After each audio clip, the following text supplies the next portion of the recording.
Okay, 7.1, we're just going to be looking at how to get these four things from an equation.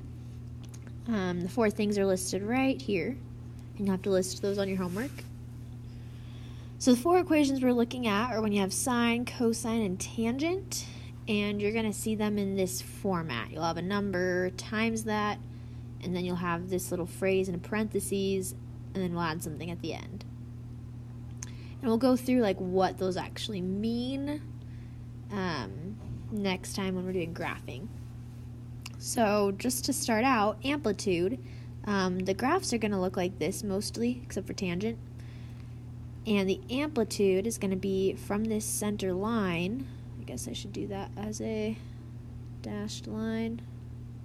I'll just draw it. So if I have this dashed line here, that's the center, and this is kind of going back and forth, then this is A. How far away from the center line my graph goes. How high, how low. And it's the same on both sides.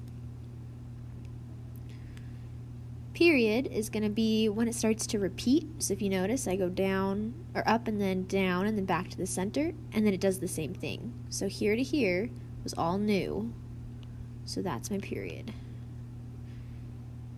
And then phase shift is going to be if my graph moves left or right, and vertical shift is if my graph moves up and down. So problem number 1, amplitude. Let's rewrite this really quick so that it looks like our original problem. Okay, so that way it looks like this guy right here with the multiplier first. So that's A. That right there is B. C is here, which we don't have, and then D. So amplitude is just that 3A, period. It's going to be something over B, which is 3.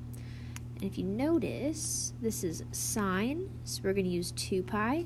If it was tangent, you would use regular pi. So 2 pi over 3. Phase shift is if something were added to this angle right here, but there's not, so it's 0 or none. And then the vertical shift is -1, so we also write down 1. And that's it as far as the start of this. Next time we'll go over how to actually graph it once we know these values. Okay, let's try another one.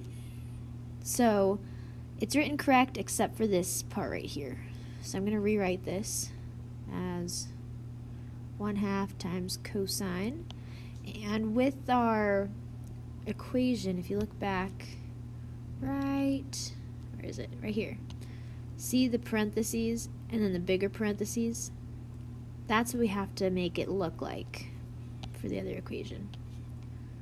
So that this is split up. So we're going to have the 4, and then your angle. We have to change this. So we're actually going to get rid of this 4. So we're actually going to move it on the bottom. So it got a little smaller. So now it's a nice, pretty, easy to figure out all the different letters. So there's A. This is B. This is C. And this is D. So A was 1/2. Your period, we have cosine, so we use 2 pi. So 2 pi over that 4, which reduces by 2 on the top and bottom. Our phase shift, remember to switch the sign every time. So it's going to be positive pi over 12.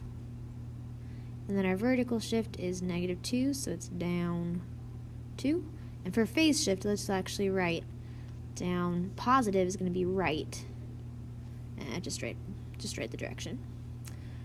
If it was negative, it would go left. And that's it.